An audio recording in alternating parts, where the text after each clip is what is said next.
शुभ संध्या आपण मानक स्वागत मोर छोटिया मिनी ब्लॉग को देखंतु तो हाथ को केते सॉफ्ट लगुची पार्टी को मध्य सेतिकी स्वादिष्ट लगुथिला प्लेट रे बिल्कुल भी लागु नथिला आराम से प्लेट रु उठी जाउथिला आपण माने तो सब बेले बनेइथिबे बेसन र ढोकला आसंतु आज बनेइबा सुजी र ढोकला 2 कप सुजी नबा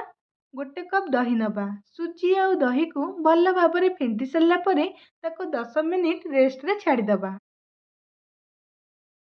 10 मिनिट पर स्वाद अनुसार लुण पकेबा गोटे चमच चीनी दबा 2 ରୁ 3 चमच रिफाइन ऑयल पकेबा भल भाव में गोलागोली कर सारा पर इनो पकेबा आगु पानी को भल भाव में गरम कर देथिबा स्टीम दबा पई इनो पके सारा पर बेसी समय घांटीबानी तुरंत आम स्टीमर रे बसई दबा कलर आसिया पई सेतरे किछि लंका गुंड पकेबा 30 ରୁ 40 मिनिट बसई सारा पर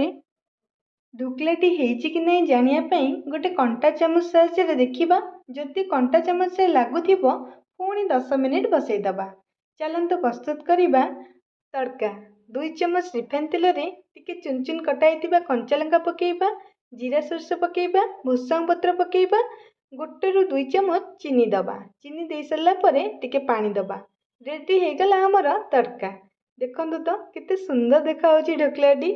गरम गरम ताको काटिबेनी 10 मिनिट ठंडा होला परे ताको छुरी साहाय्य काटी नबा तापर जो तड़काटी आम प्रस्तुत करथिबा ता ऊपर पकेबा